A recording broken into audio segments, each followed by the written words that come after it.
America the free, America the beautiful, perfectly imperfect.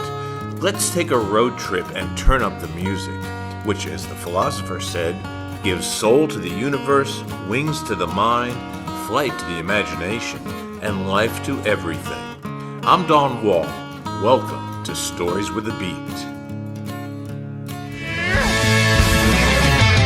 If you get that special feeling that goes deep into your bones, if you've been moved by power grooves coming out of muscle shoals, if you ever scream Origa or yelled out roll down tight, you've been baptized. If you ever scream Origa or yelled out roll down tight,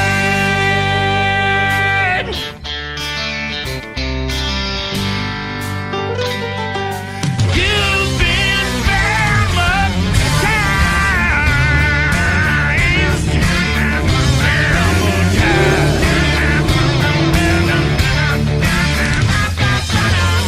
My guest today is Mark Allen Barnett, Mab to people he knows in Nashville. He does what he calls in-your-face country soul. He's a great writer, a teacher, and he's been here in Nashville for how long, Mark? 37 years, going on 137. Yeah. Okay, well, welcome. Thank you. Thank you very much. So you came from Birmingham, I did. Yeah. and you come from a rock and roll background? I was in band starting in high school in the 70s, 74.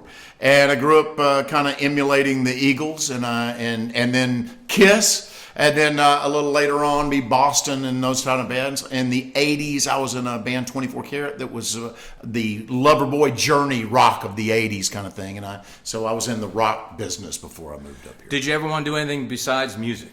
Not since March 17th, 1974. That was when I stepped on stage singing I Believe in Music by Mac Davis, and all the women went crazy. No, I've never wanted to do anything else. And on your hat it says, you don't choose music, music chooses you. That's right. And that's your kind of your slogan, I guess. It is. It's a line from a song, Playing to Tables and Chairs, but it's kind of sums up everything. You don't choose music, music chooses you. I do what I do for the love of it, sure ain't for the bucks. Maybe some magical wandering if I look deep enough. 'Cause what they see 3 hours a night is a tortured soul laid bare. Sometimes it feels like I'm playing for tables and chairs. People put their own occupations in it, and they come up to me. You don't choose teaching, teaching chooses you. You don't choose trucking, trucking chooses you. So it's kind of a multi-purpose thing for perseverance is what it's about. So what is it about music that chose you, and why have you stayed with it? Well, I've always been loud, as my mother would always say. I'm standing in her shadow, see more of her and me each day. And I swear that that's a good thing. That's where I'll always feel safe. That's where I get it all from. Where I'll always draw my strength. Standing in her shadow, that's the best place I'll ever be. But I just had a thing leaning toward entertaining. I did acting. I did a lot of things like that. I just always had that kind of spirit. My dad had been a gospel quartet singer back in the 50s and 60s, and even before that. His mother's second cousin was Jimmy Rogers, who's considered the founder of modern day country music. So it runs through my blood. And so I just gravitated to it. And I have, like everything in my life has been somebody asked me to do something. A guy from high school asked me to be in his band. And that one thing led to another. And everything I've done has been someone asking me to do it, including the teaching. You mentioned Kiss and some of those bands from the late 70s, I guess. Who are some of your other influences? Well, there was Styx, which is a very theatrical band. I was always into theater. I was always into big shows. If you are familiar with Garth Brooks, the big stadium shows. He got so much of that from watching Kiss. That was a huge band from 75 up that we all emulated. And they had the makeup and everything. I didn't want to go that far, but it was just big events. And that's why I did kind of theater, because it's a big event. And I never looked at I wanted to just play a gig. It's got to be something special. And so I've always done that. And when you see people like Springsteen, you would see people that had the theatrical bent of those 70s, 80s kind of thing, big stage sets, big movement on stage. That has just always been a big influence on me. And then my number one vocal influence is Ray Charles. And that was the big soulful Ray Charles thing. And we can hear a little bit of the Ray Charles right. influence in your voice, I think, when you sing.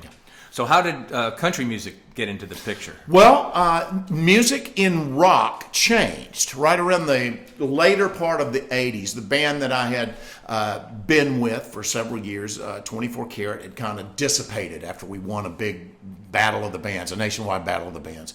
1984 is when we did that. And then a couple of years later, the band just kind of goes its own separate ways. Music on the radio at that time, the pop music, the rock music, which had been from Journey, Loverboy, those kind of bands that I loved, changed to that kind of angsty, what we call the Seattle grunge movement, the flannel shirts and everything's depressing, everything's dark. Then it led into hip hop and rap, which were more talking, and the big singing was going away. And so I saw a group called Exile, which had been a rock group in the 70s, and they switched into country. And I was so mesmerized by seeing them live. I said, boy, this is going to be me. Sing it if you know it. I wanna kiss you all over and over again. I wanna kiss you all over till the night closes in. Till the night closes in. And I met a guy named Ron Muir who had lived up here for about 10 years in the 70s into the 80s, moved back to Birmingham to take care of his father-in-law who was ailing. And I heard him on a meeting of songwriters, and he played a song that just made me go crazy. And I asked him, can you teach me about how to do that, how to write like that? I'd written rock songs, which are just kind of not that much, but I had written kind of songs. This was real songwriting. This is breaking it down. And so I paid him as a coach, and he taught me all of these things. And I found out about Nashville. I started learning about it. So I didn't choose country. Country chose me. Once again, the same thing. But it just one thing led to another. That's Nashville. And you've had a lot of success. You have had some of your songs recorded by Shelby Lynne, John Barry, and David Ball. Yep. Tell me about those experiences. Did you write them by yourself? No, I co-wrote everything. I came out of band era where you got 4 or 5 guys and you're all just putting stuff. So you all write songs. That was where I always came from. And then when I got with Ron, it was about writing more specific things. The idea of the song, the Shelby Lynne song, was called "That's Where It Hurts." It was one of the first day we got together. It was a group of songs, and it came from an idea my father had. My father used to have these ideas, and he had it about a trucker and all this, and we wrote the song. It turned out really well. I came to Nashville before I moved up here, recorded 10 songs on a cassette in those days, and that's what I moved to Nashville with. And that first song, as I played on a writer's night, first night in town, a guy heard that song and was interested in some of the stuff. He was not in the music business. His roommate was in the music business. And his roommate played, and that is what ended up with Shelby Lynne. And she was being produced by a guy named Billy Sherrill, who had discovered Tammy Wynette and George Jones. And he actually was walking down the aisle to the bathroom in the hall at Tree Publishing. Heard my song played over the radio and said, I got an artist, I want to hear that. And that's exactly, it was just kind of just one of those things. Well, I don't know where I went wrong, everything looked fine, but just outside Houston, Lord, it broke this heart of mine. Oh, Where does it hurts in Alabama when I hear old Dix play. It hurts in Texarkana on a hot and dusty day. to the other every mile along the way. That's where it hurts, that's where it hurts, that's where it hurts. That's where it hurts, that's where it hurts, that's where it hurts. That's where it hurts, that's where it hurts, that's where it hurts.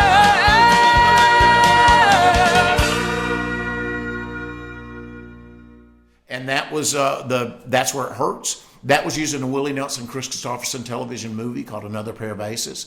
And in it, Willie Nelson two-steps to that song as Shelby singing it in the bar. My dad, the biggest Willie Nelson fan in the world, got to see, before he passed away, got to see the song that he wrote, the one song he wrote in his life, get in the biggest company in Nashville. It got CBS Records, it got Sony Music, and he got to see Willie Nelson two-step to his song. And he used to call me up and said, I don't know what's so hard about writing songs, because he wrote one in his life. So that must have been awesome for your father to hear that song. Yeah, it was really a hoot, and he was a big Willie fan, and it was fulfilling to me. It was my first song I had recorded. And so it was thrilling too. We got our names in People magazine also, and so it was really fun. And he just was always a great guy. He had been a gospel music guy back in the 50s and 60s. And so he kind of lived vicariously through me. He was always very supportive of my music, always there for me at every step. So it was great to see something happen. But that was that one. And then as time went on, I would write with people. A guy named David Vincent Williams became a good friend of mine. He wrote a song called I'm Moving On for Rascal Flatts. He was writing over Warner Chappell Music. We started writing together, wrote a couple of things, and then we wrote a song called Rescued Me. That got cut by John Barry. Like a ship without its sails, lost at sea, all by myself. No sign of hope as far as I can see. Then you came and rescued me. And then a little later on, I was working with a guy I think you might know, Wood Newton, and we were writing a song called "I Got Too Much Blood in My Alcohol Level," and he had produced a guy named David Ball. David Ball had that I must admit I got a thinking problem, and then he had "Riding with Private Malone" that Wood had written, and Wood was producing him. So Wood produced the song "Too Much Blood in My Alcohol Level" on him.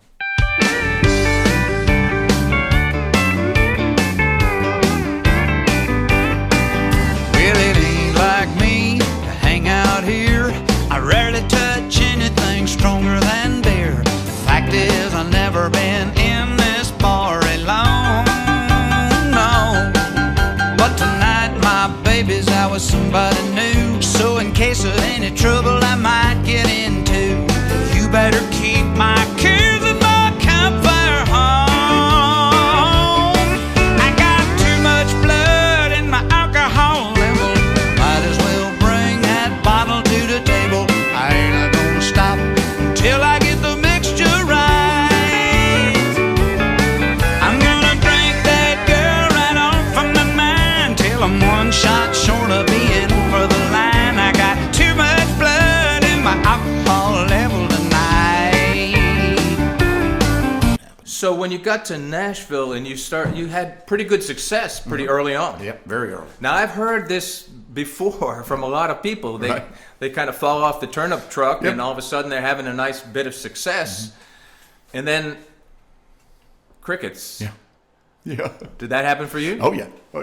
I was told by a woman, Amy Curlin, who created the Bluebird Cafe, and she sat down. She became a friend of mine because I played the Bluebird before I actually moved here, and it became like my home when I first moved here. It's one of my it still is my favorite place to play. And she sat down with me one day and she said exactly that. She said, you've had a pretty good run, your rock career. And, because I had newspaper clippings and all that kind of stuff. And she said, and you won some awards? I said, yeah. She said, and you got this cut when you moved? I said, yeah. She said, okay, now take all that stuff and put it in a box. Either burn them or put them away because you start over again. And it's a 10-year town. And I was going, 10 years? I've already got a cut. It was 10 years before I got the second one. And so, yeah, it has its own way. Now, that doesn't mean you don't do anything. You're doing stuff all the time. And I had tons of things that I had record deals working out and publishing deals. I had a lot of things that were happening. But there's always little things that don't work out. You know, the people you're developing the relationship at some record company that are about to put you on the map, suddenly they get fired. You know, there's a corporate takeover. With me, and I told you about the music changing in the rock world. Well, I come in and I move in 1988. 1989, I've got people coming around. I got record company people. I'm opening for people like Waylon Jennings and Dan Seals, Charlie Daniels. I'm really moving fast. And 1991, this guy comes into town, and I'm in this group of people had people like Delbert McClinton. It had a guy that actually I was supposed to get the deal, but it didn't work out. But a guy named Travis Tritt, and so all of these country R&B type singers with that bluesy voice. And I was in that pile. And this new guy comes into town from Oklahoma named Garth Brooks, and he explodes, and the whole face of country music changed. And so it taught me that you can't predict what's going to happen. And a lot of things happen, and I know you've been here a couple of years. You see some people and you go, why don't they have a deal? Or you hear some songs that go, how's that not out there? Well, sometimes it just doesn't happen. And one of the benefits and curses of being here is you see a lot of great people that it just doesn't happen for. You know, and most people get so devastated. I was lucky enough that I kind of morphed into different things. What is some of your initial guidance to people? Okay, first thing is the open mics. And the Bluebird is so hard to get into. I mean, it's the greatest place. The Bluebird is the Grand Ole Opry for songwriters, so everybody's trying to be there. But there are the Commodore, and there's a number of open mics. And everybody you meet, and if you're nice, it's about being a nice friend. How would you like to be approached when you're coming up? You know, you're all doing the same thing. The worst thing is knock them out of the way. Let me show you what I can do. No, you just be nice and you be polite. You're in somebody else's living room these days. And the order is you start out on the open mics, and there's 50 people in there, and everybody's getting one song. And when you get your chance, shine. Make sure you do it well. Make sure your song is well picked. There's so many ballads and so many depressing things. Don't do that. That'll make you stand out more. Okay, then you're going to work your way into, and it takes a little while of doing a few of those. And everybody you meet at that open mic also has been there or might know some place you didn't know, so you listen, you find out where people play, and then you will, if you do it well, then you'll start gravitating upward. Now that gets to the invited writers' nights, and those are writers' rounds. You start meeting other writers. You find people who you like what they do, and I would say to anyone who's trying to do this, listen, and if you hear somebody that does something that has a title of a song or has a line in a song, everybody wants to hear about themselves. So if you go up and say, I love the way you did that. Music chooses you. I love the way you did that. Really meant a lot. Be genuine about it. Don't be BSing, but be genuine. Well, what you find yourself is, if you start asking them about them, and they start talking a little bit, and then soon it's going to come back to you. And so what are you doing here? And then you start finding out, all right, there's some hometown connections, some people from where you are from. And then the music styles, and you start to find 2 or 3 people you kind of like. There's your round. Suddenly you're putting the round is when you got 3 or 4 people all playing one song at a time, and that's usually 3 songs. You're looking to try and get into the middle of the night. In the middle of the night is usually what they call the feature. We see it at the Commodore particularly, but it's most of I call it, there's 2 kinds of writers here that you're really trying to get to, the hit writers and the established writers. The hit writers, obviously, everybody loves to write with the hit writers, but they're in their own little world. The established writers are the people that have written that everybody seems to know. They've had some cuts. Most of their songs are a little cut above about what you hear. So those are the established writers. You're trying to get in with those people, and you're trying to find some allies. Everybody that you meet is your direct competition or your ally. And so part of the co-writing process and the networking process is the Nashville Handshake. Oh, now we both own something. We both got a song together. And that helps you get more songs in your round. You know, imagine if you've written 6, 7 songs with 3 or 4 different people, and you're all playing in the round. Well, suddenly you got 6, 8, 9 songs in one round that you're a writer on. That's where your reputation grows, and you're trying to play in the middle, where close to that hit writer or the established writer is playing, and the feature in the middle, and they hear you. And then they go, I really like what you're doing there. Well, that leads your door opening to writing with that higher level of writers. And what you're always trying to do what we call write up. And that means people might do something that you don't do, or might be in a political position that you're not into. Trying to write up with those people, and you're trying to move into those doors to their publishers, to their co-writers. With every writer you meet, you'll meet 3 other writers, and you're just trying to get as many things with as many people.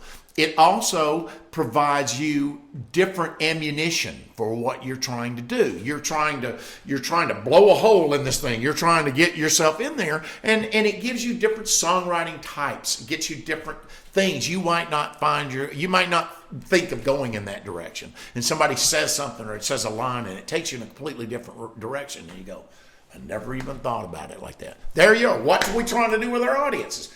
That's my life. That's my life, and I never thought of it like that. And when you sit with somebody, you sit in a room, and you're sitting, and you start talking about your growing up, and you find out you had virtually identically the same thing. You kind of have the same emotions, the same minds. You went through kind of the same things. I have a fun thing. There's some people that go through the same divorces at the same time, and they're all writing about their exes. And so there's just a lot of fun ways. It's therapeutic, and then it also is a exercise in getting along with other people.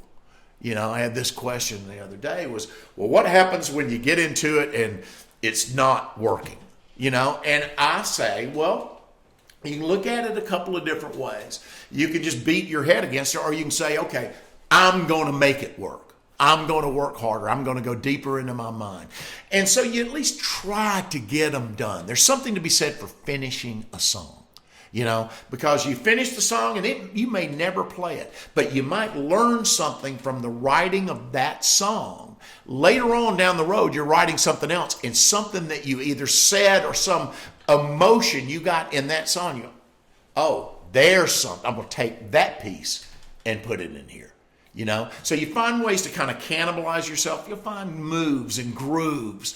Do you know what passing chords are? You're kind of going from one to another. Yeah. You find that. You see somebody that will play some little something, and you go, holy crap, I've heard about that done. I never saw it done before. The whole process of co-writing is just this different education. And you're sharing information, you're getting songs you didn't think about, and you're possibly getting to know some people you didn't know. So that's all of that. What about genres? Because you think of initially you think of Nashville as country music, and commercial country music, right. And then you get here and you realize people are doing all kinds of music, and there's an awful lot of overlap, right? So do you even need to worry about that? Well, in some cases, if you're trying to be an artist, Nashville and the music industry and the public in general want to know where you fit in. All right. I used to say my music was in your face country soul. I was if the Eagles and Ray Charles had a train wreck, that would be me. Big singable choruses with a big soulful voice. That was always what it is. The styles could go from kind of bluesy edged to country edged. Country is a wide tent. And so, the genres there's a lot of subgenres too. So if you're an artist, you want to be kind of as tightly focused, because people are going to go, all right, where do you fit in between? Because they're thinking about promotion, packaging, all that kind of stuff. If you're a writer, you've got to write into different genres, because you need to have a wider variety of material you can go to. You never know where your songs are going to go. You never know who's listening to you. And you also, and here's the other thing, when people go, well, why do I have to co-write? Well, that's the Nashville handshake, and that means that you'll get into some doors. That doesn't mean that you have to write everything with somebody. You're going to have songs that you write on your own. Everybody does. Mm-hmm. And hopefully what you would find yourself in is, the number one phrase you'll hear from a publisher. What else you got? Okay. And so every time you have an opportunity to sit down with somebody, you better have your mind going, what else do I have? So when you're co-writing, let's say you don't really know your co-writer that well. Right. Do you start with your best stuff, or do you just kind of ease into the relationship and see how it goes? Well, first of all, I never bring anything in. I go fresh from what's going on. I start every co-writing session with about a 20 to 30 minute dialogue about who are they? Who did they grow up? Big question. What are you passionate about? What do you are there any songs you grew up with that you said, God, if I could ever write one, that would be. And so I'm looking for a couple things. I'm looking for scenarios, and I'm looking for types of songs. If people can give me the kind of target we're looking for, I can hit it almost every single time. And and I'd like to say I bring my best game to every co-write that I do, because I'm going off the things they're talking about and my things. We all have our own shared experiences. We have shared experiences and different experiences. And so your job is to kind of intermix both of those. How can I put some of my memories, some of my passions, some of the things I'm going through? How can I capture what they're trying to go through? We're all trying to write with younger people who don't have as much experience about us. We're trying to open up the curtain on life and kind of show them. I'll write on a yellow pad, yellow legal pad, the conversations we're having. People will say things in conversation. I'll just write it down. 9 times out of 10, they're actually saying the song. Where that comes to help is when you're with an artist and you find out the speech patterns they use. You find out the ways that they want to say something, right, or what they don't want to say. Give me a few do's and don'ts. Go through some of the things not to do. Don Schlitz, who wrote everything for Randy Travis, one of the best writers, he gave me this little piece of advice that always worked. He said, you hear the word politics used all the time. It's there, but there's another word that has the same root, and that's polite. Be polite. If you be polite, that will just open up more doors. Don't go in talking about yourself. Talk about other people. Ask them. Ask other people. Do a little interview with people. So, by the way, how did you get here? What have you gone through? What are the stumbling blocks? That's number one, because people like to talk about themselves. But also, if you're interested in what they're doing, okay, well, I'll spend a few more minutes with you. It's just a little extra time. Once you get that chance to be on stage, don't talk too much. You're not the writer who needs to talk about how you wrote your song. Nobody really cares yet. You have to kind of earn that.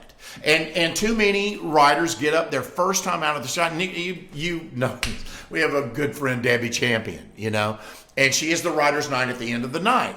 Well, invariably, she's had 30 people playing 3 songs. You got 90 songs she's been listening to all night long. And then there's, these 5 or 6 people going to do the open mic at the end, and they get up, and the first thing they do is they got a 10-minute story about how they wrote the song. Nobody cares yet. So get up, tell people where you're from and who you are, and then play your song. Let your music do the talking for you. You don't have to tell people too much. If they want to know, they'll ask you. So a lot of it is just kind of, you're new here. Be nice and let people get to know you. Don't try and knock people over. What about sort of aggressiveness? Because you're going to bump into or meet Don Schlitz, right, or somebody else. Yep. And so how much should a newcomer or a new writer sort of extend themselves and even ask, I'd love to, somebody told me the best question or the best proposal is to say, hey, can I buy you a cup of coffee? Well, that's right. Yes, that's one of them.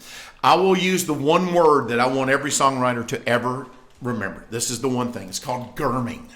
It's like being a germ and attacking. It's where people move too fast. They come up to these hit writers, and hit writers are all over the town. They are all over, and writers, producers, publishers, and you run into them. You're sitting next to them in a restaurant, and there is a desire. I want to give them my CD, or I want to give them my business card. You can't do that. You haven't done that yet. That's called germing. Now, there's one thing is you haven't earned the thing. There's a legal issue. If they take something from you, And this is why it's just a gray area now because everything's on the internet, you know. But if they physically take something from you and they go down the road and they write a song that's very similar to something I gave you my CD, you stole my song. Everybody thinks they stole your song. It gets expensive on these things. So you can't push that relationship with them. You have to buy them coffee is great. Listen to their stories, number one. If you get an opportunity, these people are giving you a roadmap if you will sit back and listen to it, you know. So don't be too assertive. Now, there's two words. There is being assertive and aggressive. Aggressive is just kind of getting in people's face. You don't want that. Assertive is following up with somebody when they say, hey, send me an email, you know. Or if it's somebody that says, you know, I might like to hear what you're doing. What's your website? What's your social media? Because that is what everybody does. Everybody meets. There's the meeting of people, and sometimes you can give a business card. So if they ask for it, and if they ask you for, you know, a CD or something, then all bets are off. But most people will say, okay, yeah, I got your information here. I'll look you up, and they do it the next day. There's a thing about. Everybody kind of wants to see people off the stage. How do they behave? We have a bad problem in this town with new people coming in and they talk through everybody on the town. Well, if you don't think the hosts don't see that, if you don't think the people see that, when I'm on stage, I watch what everybody's doing. And when people come in, when I perform, I'm kind of giving a clinic on things to do, on pacing, on dynamics, on everything. I do this okay. And so if somebody comes in and talks through what I'm doing, okay, I'm not going to have anything to do with them. One chance to make a bad first impression. That's part of the deal, and particularly for new people. Once you've been here a little while, you kind of got your little inroads. They kind of happen organically. People will invite you over to have a cup of coffee. They'll be inviting you to have a cup of coffee or have a beer. You know, and so that is the best thing. You just want to, everybody you meet, everybody, you always, in the back of your mind, go, if the shoe was on the other foot, how would I want to be approached? What would I want them to say to me?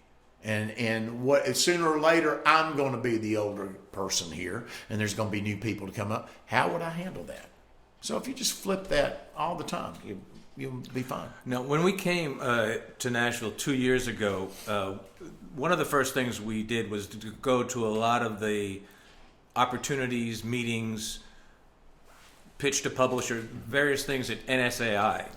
And there was a whole room of people, and it felt like we were freshmen in the same class. You are. That's exactly what you are. So, talk about, you mentioned earlier how it's a 10-year town. So give us the rundown of like freshman, sophomore, junior, and senior. Okay. How does that go? I kind of wrote a book, freshman year in Nashville, which is exactly like that. I kept noticing something. When you move here, there are people who you run into, and they're a little ahead of you, up to a year ahead of you. All right, and those people are just developing themselves too. So that's somebody in their second freshman year. All right, so they're all 3 years. And then you're in a few months, and then there are people coming in behind you. So now you've got three groups of people you're kind of around, and your first 3 years here are really kind of finding out what not to do. The freshman year is a lot of kind of getting rid of some of the old things. Mm-hmm. When you get into sophomore year, this will be your fourth, fifth, and sixth year. You've made some friendships, and you've written with some of the upperclassmen. You start getting attention from people who are industry wise. You get the various publishing deals. There's not just one publishing deal. There's an open door deal where you meet somebody who's a friend of somebody who's a publisher, and well, come on, sit down, play a few songs. It's very, very, very, very low key. It's just, let me hear what you're doing, kind of thing. You meet people out on a writer's night. You meet some more a guy who's a senior that's been here quite a while and maybe had a few cuts, and he hears something that you do, or she in a case, and Oh man, I like what you're doing. Well, there's your whole connection right there. So the next 3 years, the sophomore year, are kind of, you've gotten rid of a lot of things. You've trimmed down what you do. You're writing with more people. Your speed and your focus is up. So then you get through that 3-year period, and you know a lot more people. Now you get into the junior period, and this is the one that really gets you, because you feel like you're slow walking through the molasses, because you're playing a lot of the same places, a few new things here and there, seeing the same people. You see a lot of people leave. You know, most people are going to be gone within the first couple of years. And so, and then you have your people you hang out with, you have dinners with, you go to parties with, all of this. And it's hard at the time because you get so frustrated. What's not happening? I'm not getting this. I'm not getting that. But you find when you look back on it, oh, yeah, I met that person that time, and I got into that thing, and I got into this. And then you start getting these little independent cuts and little placements, and you start writing with people, and they get excited. You write something, and you think, it's okay, you know, it's not. I've got these other songs I like, but they get so excited about that song. Next thing you know, it's cut by somebody because they got out and they got excited about it. So you find that by the time you get the senior position, those 3 years of senior thing, you either want to shoot yourself or you've adjusted to the dynamics. I always say that music is not as much about change, it's about adaptation. I use myself as an example. I moved here at 28 years old. I was the artist. I was the guy everybody was coming to. I kind of aged out. I was 28 when I got here, and you kind of on the edge at 25, 26 years old, you know. So now I'm suddenly in my 30s, and I have the best music I had. I wrote better and better songs with better and better people. I had bands. You saw the Kinleys the other night. I had all of this stuff going on, and yet still I'd hit a wall here and there, get an appointment with a record company person. I hear my name popping up all over the time, but it still just didn't go through. And you learn to adapt. And like I said, I started out the artist, and I've always been the artist, but then I got focused more because I had a publishing deal and I'm writing for other artists. And that was probably the biggest thing for me moving here. I never heard of cuts. I didn't know any of that. I come from the rock world. You write everything, you perform everything. Well, in Nashville, other people will do your songs. That's happening less and less, and you got to write it with somebody now. You know, there's got to be a personal interaction, a personal proprietary ownership on everything. That's why you're trying to co-write with as many. Mm-hmm. But you get into the senior thing, and more than anything, you just kind of go, I'm really having a great time. I'm enjoying it. You kind of got, your life is segmented. You're settled. Some people have kids, get married, all that kind of stuff. And so I think there's just a natural evolution. And that's about 9 years, 12 years. And it's not exact, but that's always kind of the way it works out. People will filter out. You find everybody here. You find the record company presidents. You find the publishers. You find the people in the studios, the engineers, the musicians. They all moved here to be songwriters and artists too, but their life just morphed into a different path. And so some of those people, the people that you're hanging out with right now that are just kind of like you, don't know what to do, they end up moving into record companies. They end up moving into publishing companies. They end up into production companies. And so you just don't know where people are going to end up. So sometimes it takes your friends getting into a position to say, hey, I'm a vice president now. Why don't you bring some songs over? That's good. Yeah. I got a thing for you. Yep. Yes. Tell me about that one. I had one of my best mentors here. It's a guy named Jimbo Henson. He wrote Setting Fancy Free for the Oak Ridge Boys. He wrote Tonight I'm Looking for Party Crowd for David Lee Murphy, 2 number ones. He had Hillbilly Highway for Steve Earle, which inspired so many people to come to this town. And he was one of the best performers I ever knew, and he was one of the best writers I ever knew. And I'd go out to his farm, about an hour outside of town, and we would get together and write. We call ourselves the twin tornadoes of Twangtown, because we would perform. We were both big and bold and loud, and we played together for 20 years. And he passed away about a year ago. And I get up with ideas like you're talking about, and it was a musical idea. I didn't really have anything. I just had kind of this groove. I grew up Motown. I loved Motown and Stax and Memphis, and I just had this. almost Sam Cooke. You know, it's kind of you send me. Right? Ooh, so yeah, I don't know if I was thinking that, but that was the feel I had. And all I had is, I got a thing for you. And that's all I had. I played it for Jimbo, and Jimbo would be very quiet, and he would count syllables. And I played this little groove. I have a thing for you. This sort of da da da da da da da da da da da da. I got a thing for you. And that's what I had. Jimbo put this to it. I got a thing for you. That's thing, not thing. Something I can't undo. What's burning in my brain is boiling in my veins. I got a thing for you. You got a hold on me. It just won't let me be. You got my heart on a chain. All you got to do is yank. I got a thing for you. Be careful I use this power that you hold over me.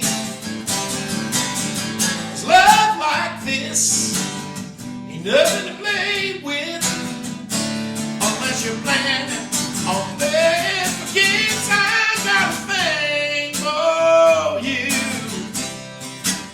Something I can't undo. What's burning in my brain is boiling in my veins. I got a thing for you.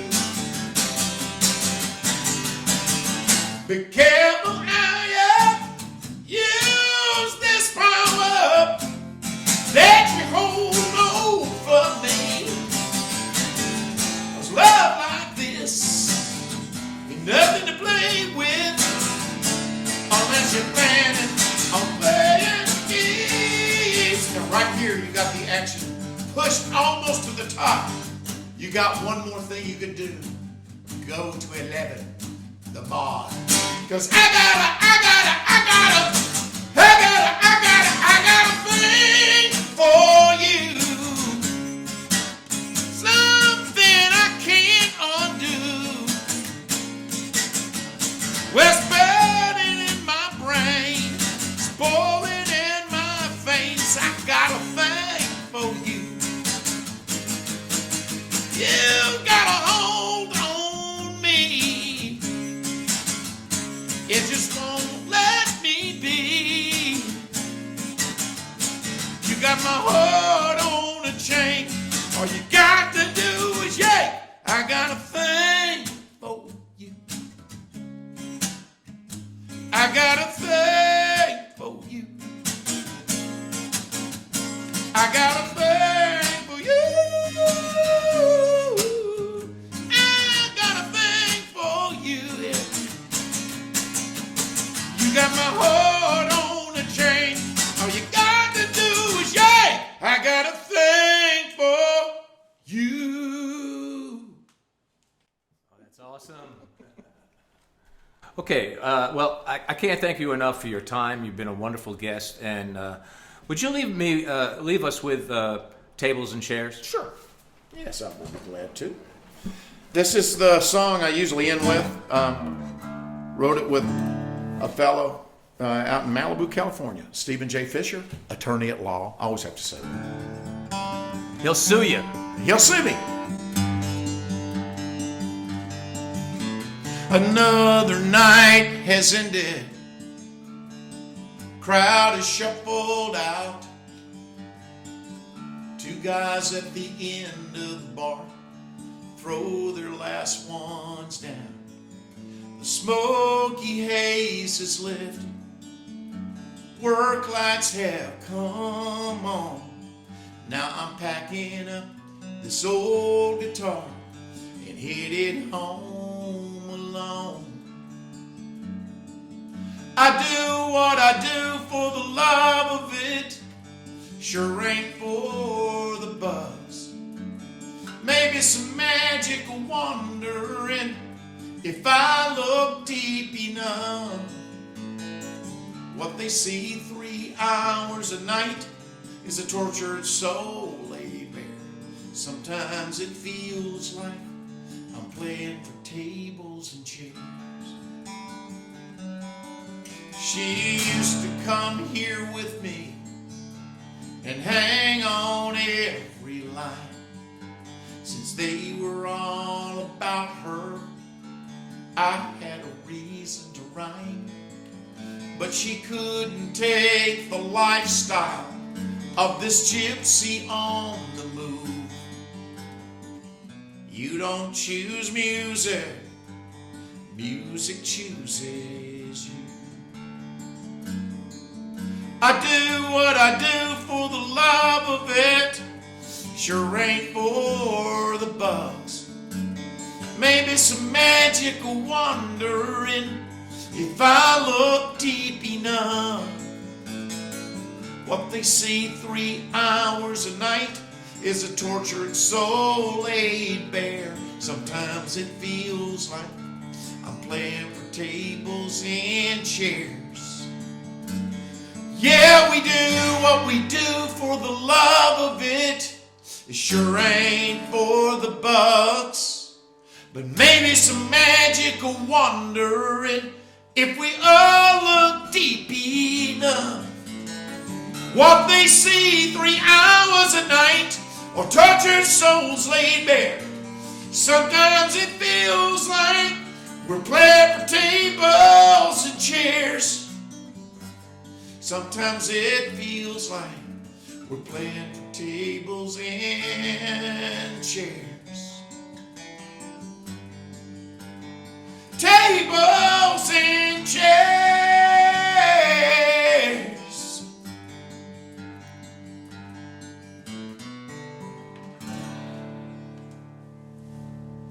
That's wonderful. Thank you. What a great song. You don't choose music. Music chooses you. That's it. Thank you.